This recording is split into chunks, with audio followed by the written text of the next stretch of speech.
welcome back. Just want everyone to know that I'm okay. So there is a ceasefire signed between the Islamic Republic of Iran and Israel just the other day.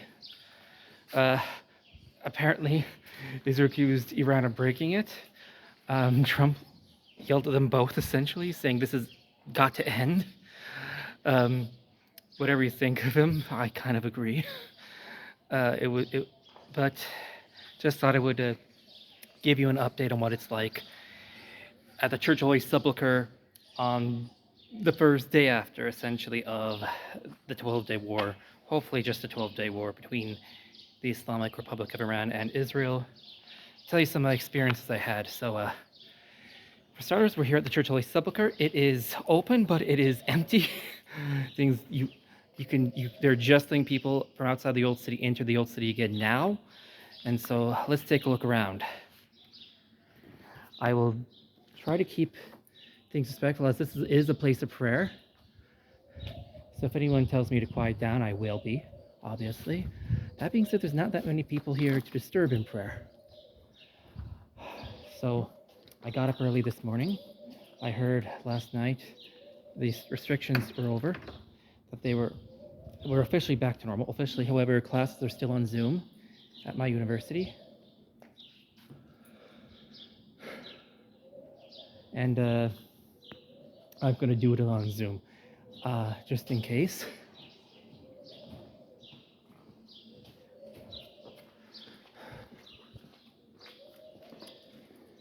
So, usually you can see all the Christian graffiti here and the Armenian inscriptions. I don't read Armenian, so if you can tell me what that says, if you read Armenian, please let me know. These are ancient. There's a tradition that, from the Greek Orthodox, that holy fire, during the holy fire ceremony, the light came forth from it and struck this pillar, and that is why it is cracked open. You can see that there's actually notes written in there. That's not gum, that's notes. So you know how at the Western Wall, Jewish people leave notes for God? Well, that's a common custom all over the place here. Christians do it as well at their holy sites. Our holy sites, I should say.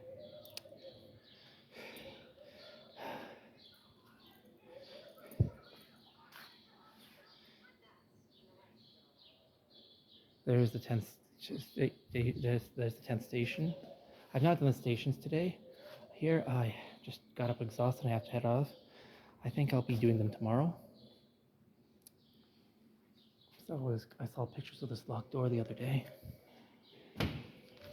So I got up, went to Mass at the Melkites, went to communion, prayed this morning, and said some prayers, the short prayers, morning prayers of prayers of Thanksgiving here. So here we are going up Golgotha. Let me just be quiet so you can hear how silent it is here.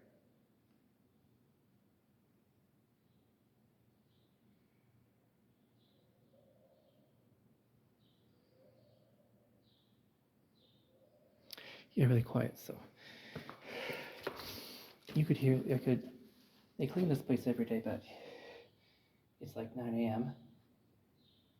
You can see the wetness. That's not from water. That's disinfectant. They've been cleaning, disinfecting the whole place like they do every day. It's very much smells like this place has just been cleaned, and it has been.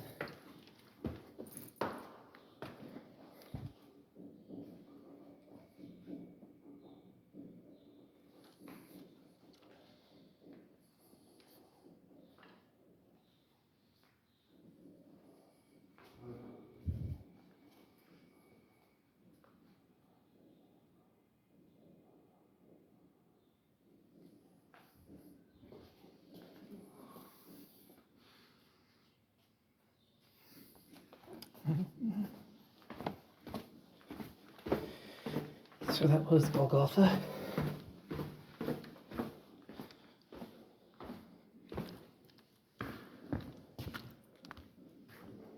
And underneath here is the Chapel of Adam. This is where, I think here and here are where some Crusader kings are buried.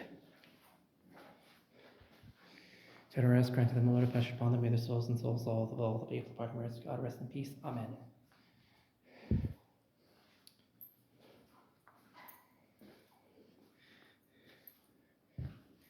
Dead silent. There's some of the bedrock of Golgotha.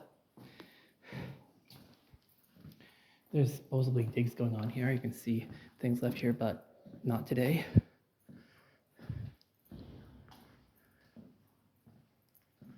There's the pillar Christ sat on as he was crowned with thorns. You can still see all the crosses and the graffiti in here. It's really just us here. So I'll tell you one of the most towering experiences I had going to, it was this past Sunday. I hate missing Mass.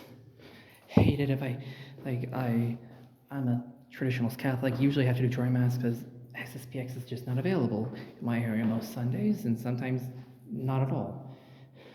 So what I usually do on Sundays back home is I pray for my missal, and had to do that the first Sunday the whole conflict started. Prayed from my prayer book in my room, and I do my obligation, but I prefer the Mass. I do miss it. A lot of people saying, "Oh, Chiracast, just take SSPXers don't attend the Novus, so just take going to Mass." No, it's a huge pain. So I decided, I don't care if it's warned, if there's a church open, I'm going to get there. So I went there, decided I would try to go to Syrian Catholics. They were still closed at the time. And I arrived early. And the Syrian Catholics just outside of Damascus Gate, because I heard that they would still be operating. And they were not in the Old City. The Old City was closed off to the public, unless you lived there. I don't live in the Old City. And as I saw, okay, the church is closed, I heard over someone else's phone the 10-minute warning for a bombing. And I was outside, I asked the guards, okay, where's the nearest shelter? I don't know, ask them. Ask the guards closer to the gate. So I asked them, and they said to ask the other guards, or they pointed to just a general direction. And so they said, run, run, run. So I was running. I had no idea I was running too. And as I was doing that, I realized I don't know where I'm going. I don't know where the shelter is or what it looks like or where it is. And as that was happening, I started hearing thundering sounds, and I started seeing streams of clouds in the sky. And some of them had, they were like fireballs in front of them. Yeah, I was outside, not in a shelter, during one of the bombings. I hear the boom, boom, boom, and it is actually quite dangerous to me, that situation. There are a lot of people outside, and a lot of the people who are outside near Damascus Gate were just walking around outside like it was, no big deal. Just a rainstorm, like a light rain. Nothing to be bothered by. Even though sometimes some shrapnel, when I say shrapnel, you think like tiny little piece of metal. No, the shrapnel can be like a meter long. So I was thinking, okay, where can I get shelter? So I ran into eventually, by that time I got to New Gate, which was not as strictly guarded. I got in through the New Gate. Could still hear the bombing outside.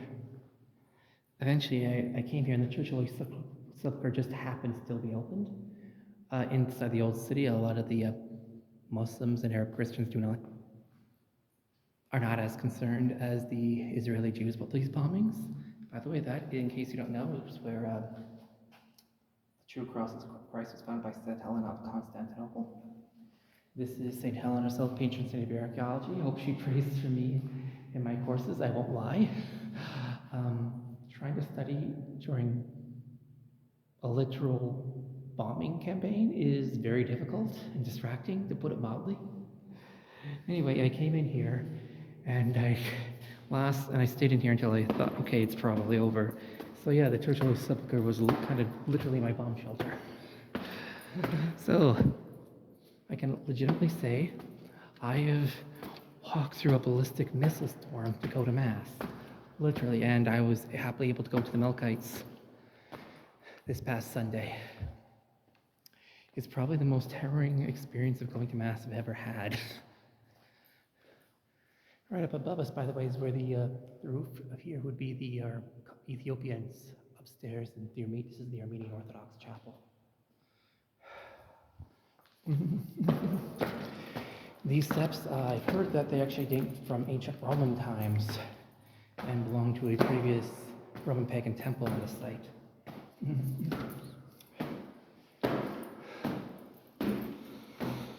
But yeah, please pray for me.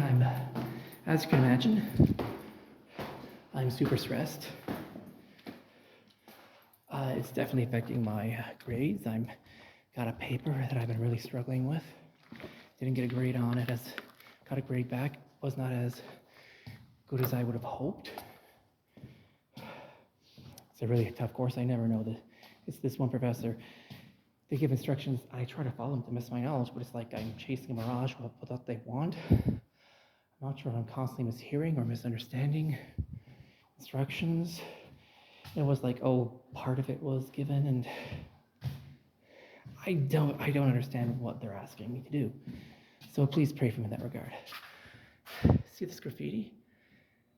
Here we have what we think was probably the base of the old high altar of the church, facade of the high altar, and the church always Sepelchre, ancient times. So see right around there, where it's a little rough, that would have been basically below ground, and above is where the front, it would have served as the frontal of the altar in Crusader times.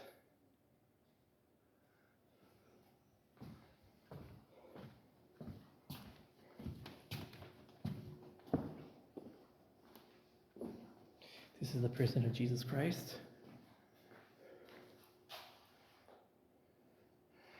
By tradition, Jesus would have been imprisoned here just before his crucifixion, very briefly. And they would have bound him, and he would have had to sit there as a prisoner. Kind of like what that icon shows.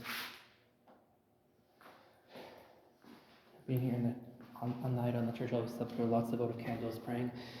Ethiopians, by the way, are some of the biggest pilgrims to Jerusalem that I've seen. They're like candles on the place. It's well cleaned now, as you can see.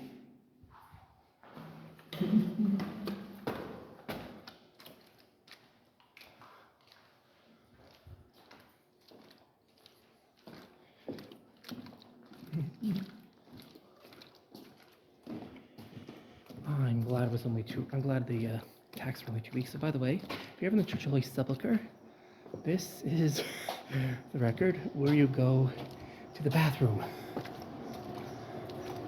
Go through here, and you enter through the doors here, and each stall is like a private bathroom.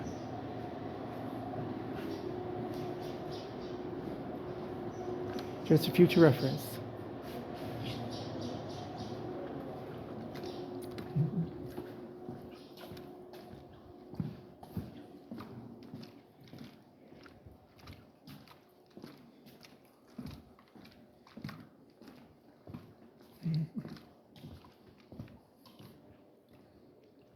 That circle marks where, by tradition, the Blessed Virgin met the Lord at 3 a.m. in the morning after his resurrection.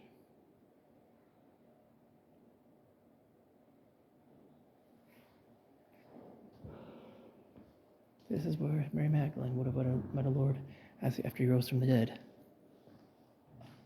It's the Latin chapel. The Latin Patriarch of Jerusalem says Compline here on Easter night, Easter Eve. We all know what that place is.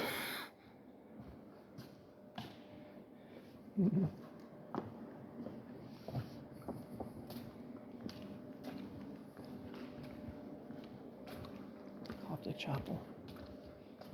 Morning, Father.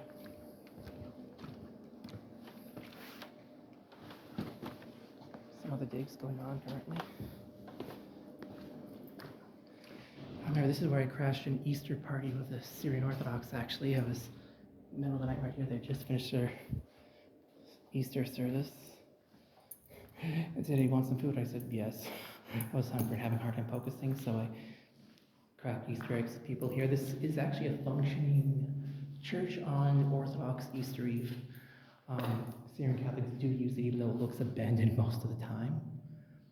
I mean, actually, there's a lot of lore about how the Christians here all bicker and hate each other. That's not really true. They all get along. They have their rules about who gets what, and they follow very strictly, and they were very adamant about doing that. But Aside from that, get along just fine. There's Our Lady. So usually when I finish the stations and the videos, I say the prayers for the Pope here. Here we have the Chapel of Nicodemus. Let's see if it's still black. Yeah, one of my candles is still lit. So I lit that candle. It was the only thing that had basically that was the only unlit candle I could find lying here. Usually I don't need to pay for candles to light in this chapel to pray for the souls in purgatory, because there's so many leftover candles that just gone out. But because of the war, multi-war, this place has basically been sealed off. So that's the tomb of St. Joseph, Arimathea, and Nicodemus. This is one of the reasons why we know this is the authentic tomb of Christ, is we know this area was a Jewish cemetery at the time of Jesus Christ, because these are tombs that date to that time period. Possibly by tradition, these are the tombs of Joseph, Arimathea, and Nicodemus.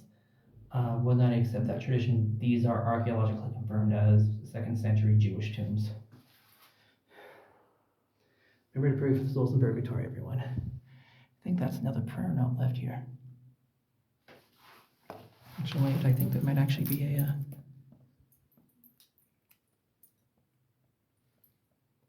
no, but olive leaf. That might be a candle light one.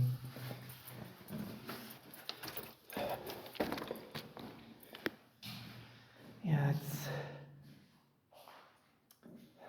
nice to have the place all to myself, though it's sad that it's been closed for such a while, even for a few weeks. See all the graffiti on the walls. It's like a tradition here. Please don't do that.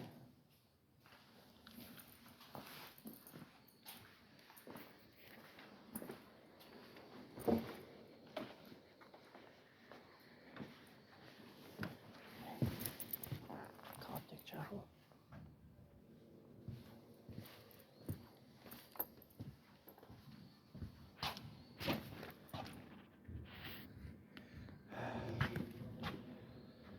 Lord Jesus Christ, please preserve peace in this place. I, in a previous video online and on Instagram, asked to please pray for peace in this place, regardless of your politics, whether you're going to cheer in Israel or Iran, whatever. We are called to love our neighbor. It's not always easy. It's something I struggle with greatly, but pray for everyone in Iran and Israel at this time and in Palestine. Even if they don't deserve, even if they think they completely deserve the worst of the worst. That is our mandate as Christians. Here's the Church of Sepelchre, the entrance. I cannot feel about the entrance. The monks get mad if I try to do that. But I was able to get in here early this morning and just have a bunch of alone time that I would not normally get to have.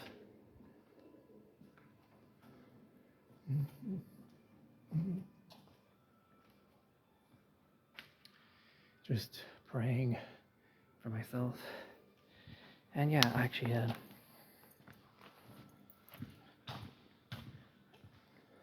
so anyway, my mother delivered me from mortal sin. Ave Maria, gratia parandomus tecum benedictus et benedictus fructus ventris tui, sancti Maria, ora pro spectro opus tuus nostri, amen. Ave Maria, gratia parandomus tecum benedictus et benedictus fructus ventris tui, sancti Maria, ora pro spectro opus tuus, amen. Ave Maria, gratia parandomus tecum benedictus et benedictus fructus ventris tui, sancti Maria, ora pro spectro opus tuus nostri, amen. Usually this is just filled with candles, even at this time of day. This is where they would have watched your Lord. This is where the Holy Woman would have watched your Lord sitting far off here. There's Golgotha, watching the Lord die and be taken down from the cross. I saw the place where they laid him, literally right over there.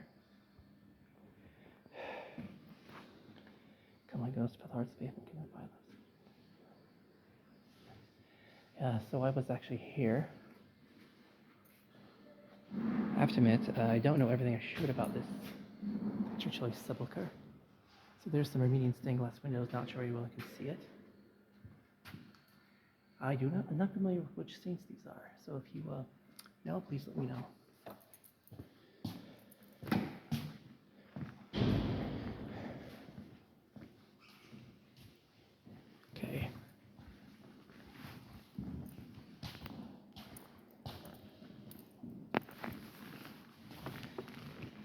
Okay, so here we are leaving the Holy Sepelchre.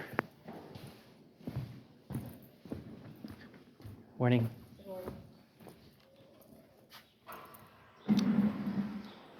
There's some Crusader tombs right there. Anyway, guys, I have some advice I'd like to ask you for. I am considering returning back home to Canada from Israel for a time. I still plan on a biblical archaeology, and I plan on hopefully returning to make more and better videos. And I got a bunch of videos that are already scheduled, so if you're liking the Holy Land content, don't worry. I'm basically scheduled, I have stuff scheduled for basically until almost this time next year, just about. Okay. So I just thought I'd ask for some advice. I'm kind of, should I go? I'm technically signed up for DIG, but it was announced recently that I could do an online course instead because of the situation. The DIG is, I am kind of leaning towards going home simply because the DIG, I think it's just too close to comfort for me to go on a DIG outside of Jerusalem. Jerusalem is quite safe, the Iron Dome and everything. Lots of shelter. No one wants to destroy the Dome of the Rock or the holy sites here. But that being said, I'll be outside of Jerusalem for the DIG. I'll be outside of Jerusalem for the DIG. And I'm not sure how prudent it would be for me to do so safety-wise. I got assignments to do, and I won't lie, I can do research in Jerusalem, archaeology in Jerusalem. I've already been at a DIG before. But I find I write papers, plan videos better when I'm at home, in my own country, my own room, own bed. So I'm thinking of returning home, at least for a little bit. I've already been in touch with my embassy. I'm gonna miss Jerusalem like you wouldn't believe. Don't get me, absolutely, and I want to come back. I kind of always have the mentality if I leave somewhere, I may never return. And that's what scares me. And getting out of here and coming back from Canada is a pretty penny. So, what do you guys think? I could, in theory, come back another time, but when I do come back, I want to be ready to film proper archaeological site videos. I've been very distracted in my studies with everything going on, and I'm not sure I'll be able to. I was chatting with my sister the other online, and she said that I probably have a better chance completing my assignments on the airplane over than I do here, and she's kind of right with my stress levels. So, what do you think? Should I head home? Anyway, here we are in the Via Dolorosa. Lots of restaurants here. Really great deals. Lots of technically free kitty cats if you want to take them home. You're legally allowed to take the stray cats to your home, actually. You just have to get them vaccinated, and they kind of need a pet passport, as it were. Once they're yours, you can take them back to your country, actually. Just contact your local embassy or government, ask for information on it, would be my advice. Definitely worth it. I know some people are going to be doing that, actually. Not me. Not me, though. I love cats, but I've got animals back home that would be extremely jealous if I tried. Anyway, God bless. Have a great day. If you ever get a chance in real life, please check out an SSPX church. And God bless. Ave Maria, gratia plena Dominus tecum, recremus ad benedictus Spiritus Christus, sanctum Mater, ora pro nobis pectoribus, nunc in hora nostrae. Amen. Ave Patris et Filii et Spiritus Sancti. Amen.